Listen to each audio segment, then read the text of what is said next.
अस्सलाम वालेकुम बच्चों, कैसे हैं आप लोग। होपफुली आप लोग सब खैर आफियत से होंगे। अल्लाह ताला आप सबको अपनी हिफाजत में रखे। बेटा, कभी आप लोगों ने सोचा है कि आप लोग मोस्टली पेरेंट्स से क्यों रिजेम्बलेंस देते हैं। जैसे जैसे आप बड़े होते हैं तो आपको कोई कहता है कि आप जो है आपकी आइज़ आपके बाबा जैसी हैं, आपके लिप्स की शेप आपकी मदर जैसी है, ठीक है, और आपका फेस शेप आपके बहन भाइयों जैसी है। ये कभी आपके माइंड में क्वेश्चन आया है? सोचते होंगे। आइए देखते हैं कि इसकी साइंटिफिक रीज़न क्या है, हमारी साइंस इसके अकॉर्डिंग क्या कहती है। क्वेश्चन ये है, why do young grow up to look like their parents. Parents की तरह ही क्यों मतलब हम लोग जो है वो दिखते हैं, पेरेंट्स से ही हमारी रिजेम्बलेंस क्यों दी जाती है। क्यों कहा जाता है नोज शेप आपकी बाबा की तरह है, आपका हेयर कलर आपकी मदर जैसा है, आपकी हाइट आपकी मदर पे गई है, आपकी हाइट आपके फादर पे गई है।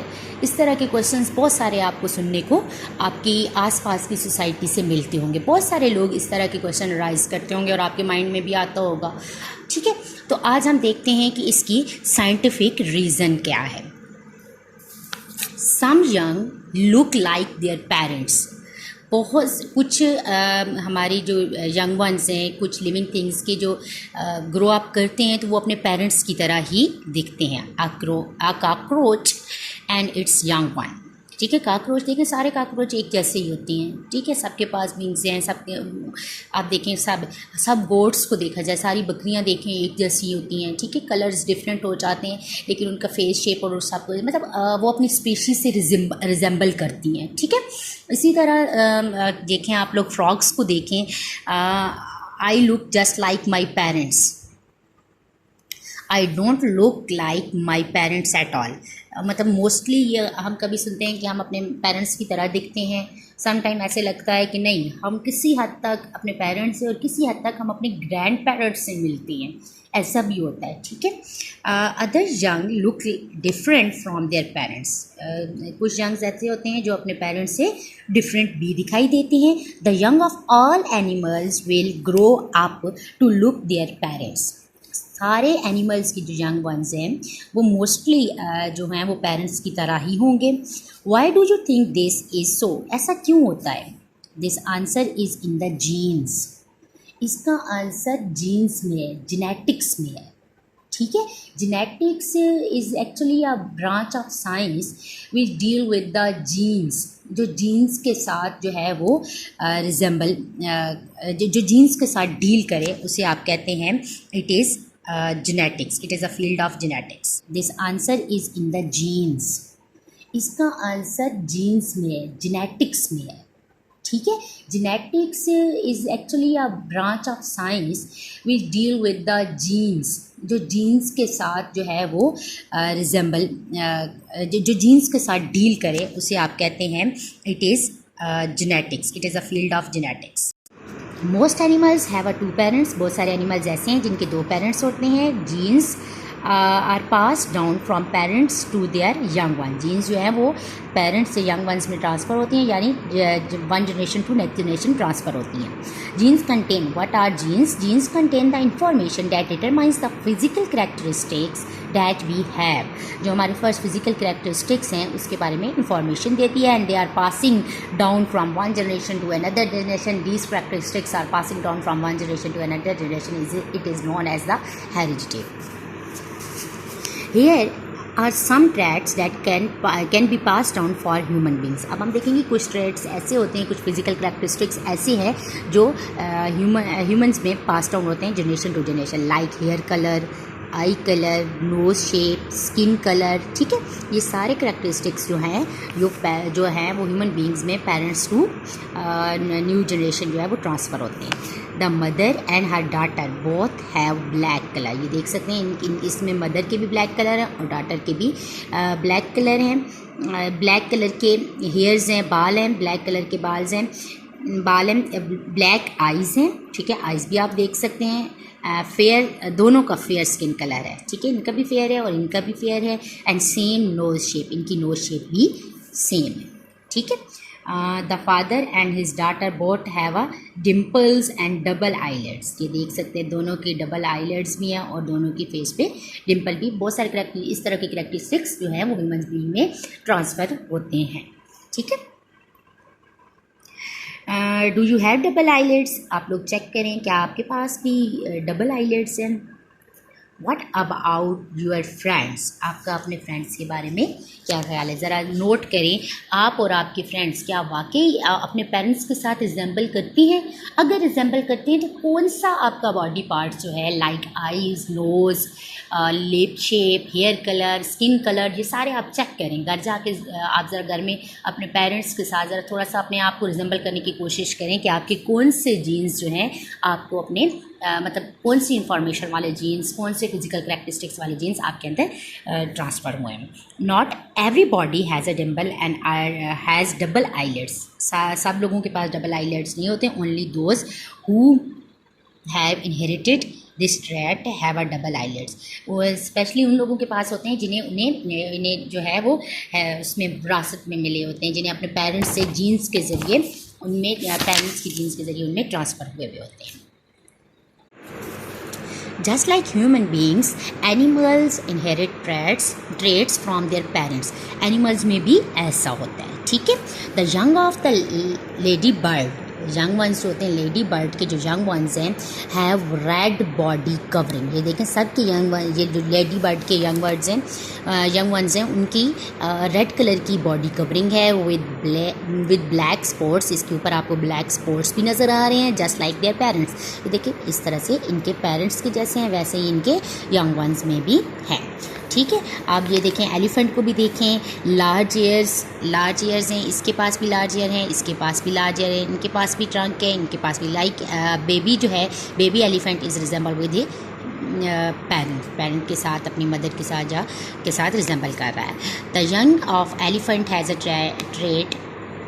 A trunk and large years. तो मैंने यही बात की है, जस्ट लाइक पेरेंट्स, इसके यंग वंस की भी ट्रंक भी और लार्ज ईयर्स भी अपने पेरेंट्स के साथ जो है वो रिजेंबल कर रही है। ठीक है, इसके नेक्स्ट देखें आप लोग, आपके पास ये इस तरह से भी इनके स्पाइंस इसके पास भी हैं, स्पाइंस इसके पास भी हैं, यंग वन है, ये जो है वो पेरेंट्स हैं। Do you notice that you do not look exactly like either of your parents or either of your parents? मतलब exactly हम लोग अपने पेरेंट्स के साथ रिजेंबल करते हैं या नहीं, कभी आपने ये नोट किया है? This is because we inherit the genes from both parents. हमारे पास both parents से जीन्स आती है। If only one of your parents has a dimples you may or may not have a dimples. अगर आपकी mother के dimples show होती हैं तो हो सकता है आपके ना होती हूँ, आपके पास वो मदर से वो वाली जीन्स ना आई हो। आपके बाबा के डिम्पल्स नहीं है तो आप बाबा जैसे दिखने लग जाते हैं। अगर आपके बाबा के डिम्पल्स हैं और हो सकता है आपके पास वही जीन्स आपके अंदर जो है आपको ट्रांसफ़र हुई हो, जनरेशन टू जनरेशन ट्रांसफ़र होते हैं ना कुछ करैक्टरिस्टिक्स, तो हो सकता है वो आई हो तो आपके भी डिम्पल्स आने शुरू हो जाएं। ठीक है, it's all depend on whose set of genes you inherit from a particular trait. ये डिपेंड करता है कि आपके पास कौन सा सेट जीन्स का आया है और उसमें कौन से ट्रेड्स हैं। ठीक है, कुछ जीन्स जो होती हैं वो डोमिनेंट हो जाती हैं, कुछ आपके अंदर जो है वो क्या हो जाती हैं कि वो अभी थोड़ी देर के लिए नेक्स्ट जनरेशन में डोमिनेट होती है। आपको समटाइम ये कहा जाता है कि आप अपने दादाबू के साथ मिलते हो, तो हो सकता है दादाबू वाली जीन्स आपके अंदर आई हो, क्योंकि जनरेशन टू जनरेशन जो है वो ये ट्रांसफ़र हो रही होती हैं। ठीक है, we inherit a mixture of trait both from our both parents. हमारे पास मिक्सचर ऑफ फिज़िकल करैक्टरिस्टिक्स जो हैं आती हैं दोनों पेरेंट्स से। ठीक है, ये था कि आप क्यों अपने पेरेंट्स जैसे दिखते हैं। आज का हमारा ये टॉपिक था कि कभी आपने नोट किया कि आप लोग अपने पेरेंट्स जैसे क्यों दिखती हैं, या कि आप लोग अपने पेरेंट्स जैसे क्यों दिखते हैं। तो इसका आंसर ये है, it is due to the genes. क्यों? क्योंकि आपके पेरेंट्स से mixture of genes, sets of genes जो हैं वो ट्रांसफ़र होते हैं आपकी बॉडी के अंदर। ठीक है, इस तरह से ये साइकिल चलता रहता है। पहले आपके ग्रैंड पेरेंट्स के जीन्स आपके पेरेंट्स में आए, ठीक है, आपके ग्रैंड पेरेंट्स अपने फादर मदर के साथ जो है वो रिजेंबल किए। अब आप लोग अपने फादर मदर या अपने ग्रैंड पेरेंट्स के साथ रिजेंबल कर रहे हैं। ये it is actually are due to the genes की वजह से सब कुछ हो रहा है। अच्छा, समटाइम ऐसे होता है कि कुछ डिजीज़ भी जो है ना, जैसे पेरेंट्स को हों तो वो आगे जो है वो बच्चों को भी होते हैं। लाइक आप देख सकते हैं कि अगर पेरेंट्स की आई जो है वो नज़र कमज़ोर है, वो ग्लासेस लगाते हैं, तो फिर ऐसा होता है कि बच्चों को भी स्टार्ट से ही फर्स्ट डे से ही मतलब आप कह सकते हैं छोटे छोटे बेबीज़ जो होते हैं उनकी भी आईसाइट वीक होती है। ठीक है, इस तरह अब अगर आप देखें कि शुगर जैसे डायबिटीज़ की बात की जाए तो डायबिटीज़ जो है डायबिटीज़ भी जो है वो डायबिटीज़ के जर्म्स भी जो होते हैं इस डिज़ीज़ के भी वो ट्रांसफ़र होते हैं। तो कुछ डिजीज़ भी जो है वो पास होती हैं from parents to their young ones characteristics की तरह। लाइक आप हेमोफीलिया देख लें, for the people with this disease is. अच्छा, इस डिज़ीज़ में होता क्या है, हेमोफीलिया में है क्या कि इस डिज़ीज़ में आपको क्या मतलब इसके सिम्टम्स क्या हैं कि their blood can not clot easily, कि ब्लड क्लॉटिंग नहीं होती है हेमोफीलिया में। क्या मतलब है इस बात का ब्लड क्लॉटिंग का कि सपोज करिए आप खेलते खेलते गिर जाते हैं तो आप देखते होंगे कि गिरते वक्त आपकी ब्लीडिंग स्टार्ट हो जाती है। सपोज पाँव पे चोट लगी है, वहाँ पे ब्लीडिंग स्टार्ट होगी, लेकिन थोड़ी देर के बाद आप देखेंगे कि वो ब्लड जो है वहीं पे जम जाएगा। ठीक है, वहीं पे वहाँ पे उसकी क्लॉट कहते हैं, वहाँ पे रुक जाना, ज़्यादा ब्लड आपकी बॉडी से रिलीज़ नहीं होगा। आप उठेंगे दोबारा खेलना शुरू हो जाएंगे, घर जाके देखेंगे तो रेड कलर का आपकी जो है वो पाँव के ऊपर निशान बना हुआ होगा और ब्लड उसके ऊपर जमा हुआ होगा। इसे कहते हैं ब्लड क्लॉटिंग। लेकिन अगर कोई भी पेशेंट हेमोफीलिया को फेस कर रहा है, इस डिज़ीज़ को फेस कर रहा है, तो उसकी ब्लड क्लॉटिंग नहीं होती ईजीली। ठीक है, can not clot easily. When the people with the hemophilia are injured, it hard for them to stop the bleeding। यही बात कर रही हूँ, अगर कोई पर्सन हेमोफीलिया को फेस कर रहा है नहीं होती इजीली। ठीक है, कैन नॉट क्लॉट इजीली।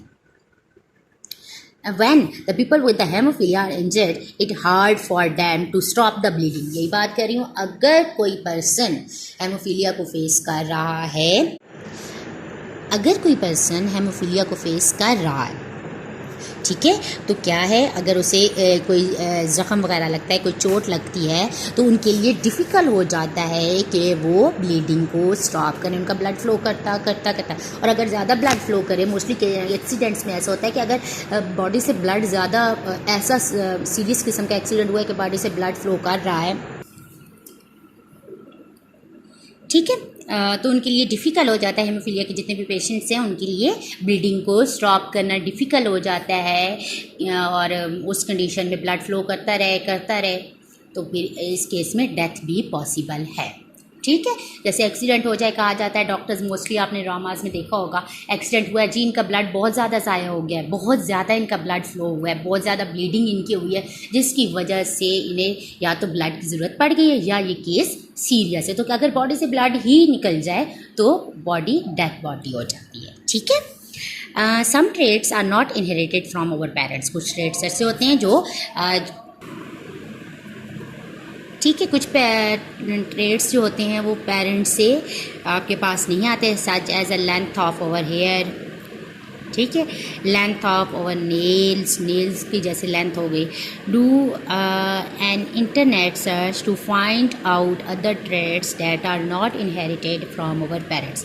आपकी एक्टिविटी ये है, आपका काम ये है कि आप लोगों ने इंटरनेट को यूज़ करके वहाँ पे चेक करना है कि कौन से ट्रेट्स जो हैं वो पेरेंट्स से ट्रांसफ़र होते हैं और कौन से ट्रेट्स ऐसे हैं, कौन से फिज़िकल करैक्टरिस्टिक्स ऐसे हैं जो ट्रांसफ़र नहीं होते। ठीक है, our fingerprints and iris pattern are unique. दुनिया में जितने भी लोग हैं उनका फिंगरप्रिंट, उनके जो फिंगर पे लाइंस हैं, आप देख सकते हैं यहाँ पे जो लाइंस हैं ये वाली ना, ये सबसे अलग है। The basic pattern of our fingerprint and the colour of our eyes are determined by our genes की हेल्प से फाइंड किया जा सकता है। पैटर्न ऑफ आवर आइरिस, ये आइरिस है, ठीक है, iris and the fine detail of the fingerprint are formed randomly when we are developing in our mother body। जब मदर बॉडी में डेवलपमेंट हो रही होती है, मदर बॉडी के अंदर बेबी जो है वो डेवलप कर रहा होता है, उस वक्त जो है रैंडमली फिंगरप्रिंट्स और आयरिस का पैटर्न जो है वो डेवलप हो जाता है। This is why fingerprints scanners and iris scanners are able to identify the people based on their fingerprints and iris pattern। ठीक है, इन दोनों की हेल्प से हम जो है पीपल्स को आइडेंटिफाई कर सकते हैं। ठीक है, compare your fingerprint with the friends, how are they are different. आप चेक कर लें, ये भी एक टास्क है आप लोगों के लिए कि आप अपने बहन भाइयों का, फ्रेंड्स तो अभी आपके मेरा ख्याल है आप लोग गेम टाइम में मिलते होंगे, आप अपने घर में बहन भाइयों का जो है वो थंब वगैरह जो है वो फिंगर लेके और पैटर्न चेक करें, क्या वाकई सही कह रही है साइंस कि डिफरेंट होता है पैटर्न। ठीक है बेटा, the colour part of your eye is called iris. जो कलर पार्ट है उसे आयरस कहते हैं, ये वाला पार्ट। ठीक है, this the iris can be made up of more than one colour. Iris जो है वो मोर देन आयरस पैटर्न। ठीक है, इन दोनों की हेल्प से हम जो है पीपल्स को आइडेंटिफाई कर सकते हैं। ठीक है, compare your fingerprint with the friends, how are they are different. आप चेक कर लें, ये भी एक टास्क है आप लोगों के लिए कि आप अपने बहन भाइयों का, फ्रेंड्स तो अभी आपके मेरा ख्याल है आप लोग गेम टाइम में मिलते होंगे, आप अपने घर में बहन भाइयों का जो है वो थंब वगैरह जो है वो फिंगर लेके और पैटर्न चेक करें, क्या वाकई सही कह रही है साइंस कि डिफरेंट होता है पैटर्न। ठीक है बेटा, the colour part of your eye is called iris. जो कलर पार्ट है उसे आयरस कहते हैं, ये वाला पार्ट। ठीक है, this the iris can be made up of more than one colour. Iris जो है वो more than. Thank you so much. This is all about the genes, traits, physical characteristics. ठीक है, इन सारों के बारे में आज हम लोगों ने डिटेल से पढ़ा और हमें इस क्वेश्चन का भी आंसर मिला आज के लेक्चर से कि हम लोग अपने पेरेंट्स के साथ क्यों रिजेंबल करते हैं। जो आपको मैंने टास्क दिए हैं आप लोग जो है इसे गेम समझ के ज़रूर ट्राई कीजिएगा। ठीक है, और इस लेसन को जो है एक दफ़ा रीड कर लें, अगर इसमें कोई भी इशू है तो आप क्वेश्चन पूछ सकते हैं। Thank you so much.